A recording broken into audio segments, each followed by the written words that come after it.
All right, guys, welcome back. I'm in the Netherlands. How do you say hello in Netherlands, by the way, guys? Hello. Hello. Hello, how are you doing? All right, guys, so we're doing a video about random graded cards. I'm enjoying myself here in Dutchland, Holland. It's raining like cats and dogs. It actually reminds me a lot like Seattle. So we'll have more cool videos about some of the things going on here, but I want to show you guys some of the cards going on. As you can tell, these are all graded. And I just want to talk about some of the quirks. So this card here is the most expensive birds in the world. If you enjoy Birds of Paradise, this is your card. I found that over the years, this card is always, and I pardon the glare. These BGS cases always get glare, but the left and right centering always is a problem. Another thing to recognize for those of you who care about rebacks and other things like that, there's a little print flaw right here. That's like a little V, and that's predominantly that's only in the alpha card. And also notice the little two little dashes, or not dashes, but the brackets there.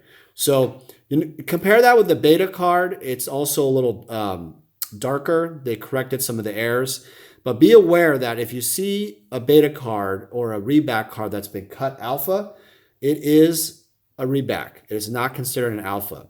That's a huge warning sign. So yeah, anyway, the Birds is obviously one of the most beloved cards in Magic.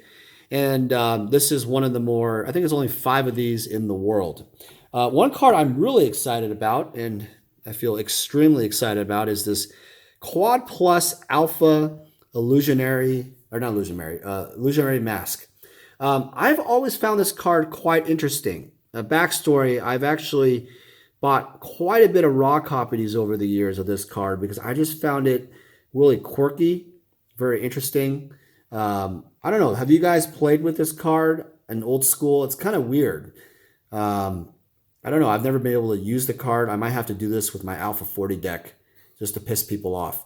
But this particular card is cool because there's a print dot that exists on the very top black border. A lot of this card, and this card is often top to bottom. Top to bottom centering is very thin on this bottom edge. And keep in mind, when I look at centering, I'm looking at the box and also the black. I think it deserves its quad plus grade. Some people would argue that the centering is a 9, but there's a thing called eye appeal. And if you look at the overall eye appeal of the card, I got to say, when the graders look at these cards, they generally look at the overall look of the card. I think they wanted to give this one a quad plus for that reason. All right, so put that over there. Some inexpensive cards. Okay, so here's some other stuff that's kind of cool. I've always liked this card. This is the Icy Manipulator. I've graded, I don't know, like 5 or 6 of the PSA 10s in the population over the years. Several 9.5s, but this card is not too hard to get centered. It's kind of weird that this one's a 9 centering actually, because most of the ones I've had are centered, but this card there's no real major quirks to the card. I will say that because it's been played quite a bit in other decks, to find a mint copy without quarters and edge wear or surface wear, it's kind of like one of those cards that you either find it played or you find it very clean. All right, so there's my girl. What do you guys think? I got 2 friends here. They're mysterious. They're my Dutch translators. You guys want to say hi? Hi. Hi, there you go. See, Dutch people are friendly. I gotta say, by the way, the Netherlands is much nicer. Okay, no offense. I know I'm going to get smashed in the comments, but there are some countries in Europe that start with an F that sometimes are very rude. And I would have to say that in Amsterdam or Netherlands, they've always been very nice and kind. Now, of course, you get some mean people, I'm sure, in the Netherlands, right? Is that true? With anybody. But I have to say, like, there was a situation where I was in Paris and my girlfriend at the time needed some change to go to the airport. You know, we had to go to the tram or whatever. And basically, she basically was told, no. She went to a restaurant, said, no. We don't give change to people unless you're eating or whatever. And we're talking like little change. I go in there and I basically say, wait a second, I'd like to get some change. I go in there, immediately there's a rack of euros. Like all the change you could ever imagine. I'm like, why did you not give my girlfriend the change? And I basically, got the change and they said, I'm sorry, blah, blah, blah. I go, that's very disrespectful. Now, she was obviously she's a very shy, not as direct as me, but that was a very bad experience. And look, I'm not saying the French people are mean. I just feel like I've had some really bad experiences in France in terms of their manners. I don't know what it is. Maybe you guys put in the comments below if you've had some interesting experiences. But all my French viewers, I'm sorry. Maybe you can help me out. Maybe it's because I don't speak French. All right, so back to the cards. The Sarah Angel, by the way. This card is top to bottom, hard to get centered. Shifts sometimes to that direction. I call this the diagonal to the right. So bottom and the top and the bottom and the left to right go that way. This is a pretty nice card. I got to say, I like this card a lot because it's a 9-5 centering. And that's a very hard metric to find in a Sarah Angel. Scrubland is one of the more interesting cards. Left to right is always off center generally. I've seen some with 9-5, which I think is a little generous. But for the most part, no really print defects issues with this card. As with all dual lands, if it is unplayed, it's pretty mint. I'm not really, I also had an opportunity to buy the artwork like for $25,000 or something, and now all the alpha art went crazy, but I never bought it. I don't know. For some reason, I just no offense to Jesper, I've never liked the artwork. That's probably one of the things. This is my least favorite artwork. Because it is just a scrub land. All right, so another card I actually find very, very lovely is the Bayou. I've always liked this artwork, even though it's dark. Also, there's like a little white. What the hell is this? What is this? Oh, okay, never mind. Guys, also, do you guys have BGS crap in your case? Please put in the comments below the most interesting BGS stuff inside your case, and how do you feel when you get a card that has crap in there? BGS, if you're hearing this, please blow the crap out of the case, because these cards are really valuable now. I mean, look at this. There's like a white dot on this Bayou. I thought it was on the case right there. That's in the case. This card is like $15,000. I think it was a good eBay pickup for, I think, $6,000 or something. But I mean, it's worth that in my opinion. Bayous are always centered. This guy, whoever's grading this card, I don't know. This centering is not as bad as a card I'll show you here in a minute. This card got 9 centering, and I want you to compare this to this card. It is the Guardian Angel. For the love of God, this card is always off-center to left to right. And please, don't take off your glasses. Whatever. You tell me, what is thinner? Okay, look at the Bayou. Left to right, okay? Look at the Guardian Angel. Come on. Come on. Come on. Oh my God. And that is a 9-5 centering on the Guardian Angel. Clearly, something's going on. Now, I have to say, you're probably asking me, well, Dan, that's a misgrade, obviously, blah, blah, blah, blah, blah. What were they thinking? Why does this happen? I'll explain how it happens. Number one is it's called speed. If you are a grader and you're in the dark rooms, the grading of Beckett, and you are sitting there, you are going to get tired. Your eyes get tired. If you've ever looked at cards under a loop, especially, you're going to get really, really, really tired of looking at cards. So what happens is there's errors and mistakes that happen with grading. Oh, this is interesting, by the way. This is a Wall of Fire 9.5. This card usually has print dots all over the place. Wait a second. This has no print dots. I'm gonna have to pull out all your Wall of Fires. I have a feeling this is a real special card because there's no print dot. I'm sorry, guys. The camera's a little weird. I'm in an interesting angle here. That's better. Look at that, guys. No print dot. Yeah. I have to say, this is a pretty difficult card to find with no print dots. I believe it's the Wall of Fire. One of those walls always has all these damn print dots everywhere. All right, here's another card I've always loved is the Clockwork Beast. This card almost always has print dots. And this has a 9 surface, probably a scratch or something. But no, I don't think it has any print dots. Let's see if I can. There it is better. Get better? Some random power 9 there. I don't know. What do you guys think? No print dots? I don't think so. Interesting. All right.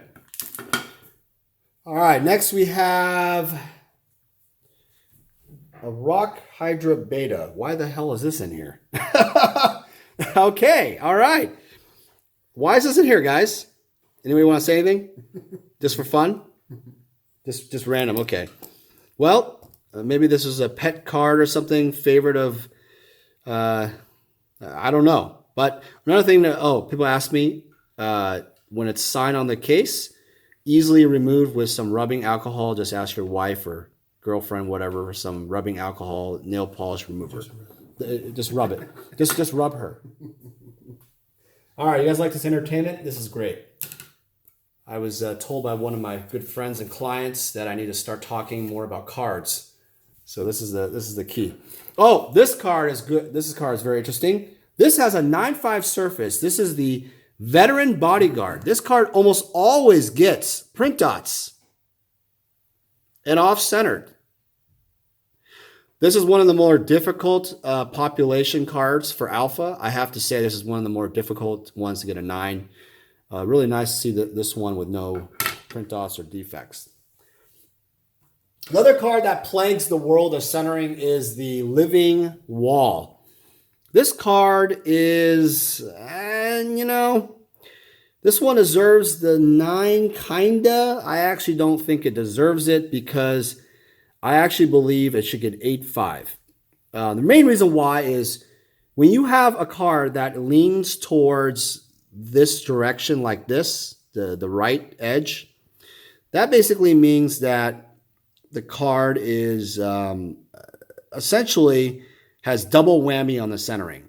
And that generally gets, some graders will give that an 8 centering. I think this grader was a little nice for the centering. I think it was a little too nice in some way. All right, so let's see what we got here. Oh, by the way, there's some random prints right there. That's the original counterspell. I just was bringing this to show. I like to travel, kind of show some of the clients, if I get a chance, some of the original Magic art, because when it's gone, it's gone. It's a time walk. Always like the time walk. And this is the Mox Sapphire original art. It's going to be delivered to the client in March, so I've been traveling with it. I'll be in Orlando, by the way, from the 16th to the 24th of February. I'll have it there if you're in Florida. Come to Cool Stuff Inc. Games, the South Florida location on Friday. We'll be there at 12 p.m. until like 6 p.m. or so. I'll have the artwork and stuff like that.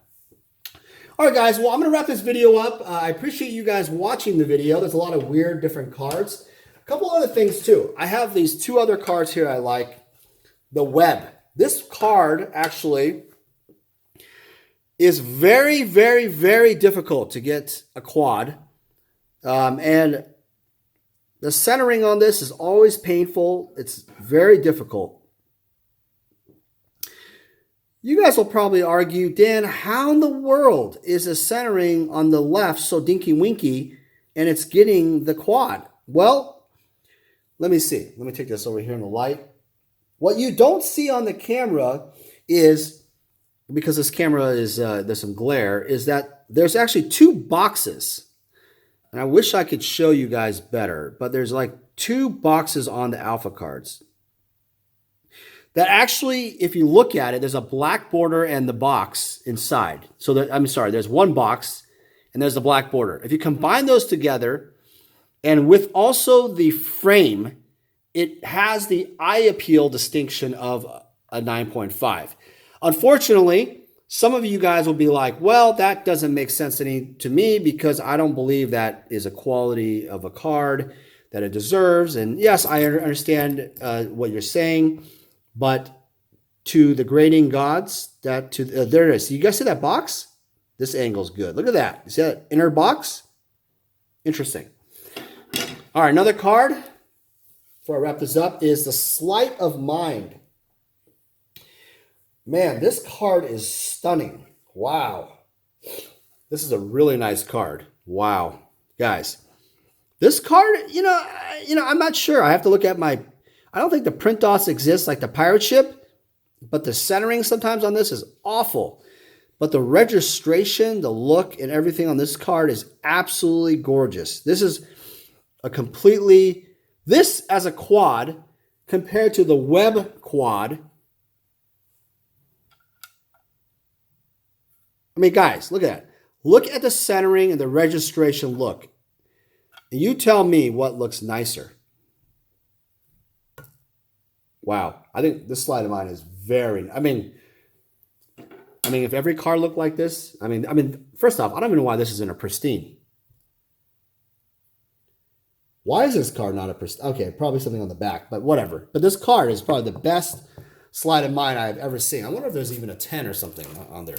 Probably not. Let's see, a couple other quirky cards. Oh yeah. The pirate ship. Speaking of pirate ships, pirate ships generally have massive amount of zits, or AKA print dots, all over the place. Some of them are like the Clockwork Beast and all that stuff. Now, you can't see the print dot, but there is one print dot on it. I did find it. It's right here on right there, the border. Do you see it? Right there, my thumb. See that thumb? I'll release it. Watch that.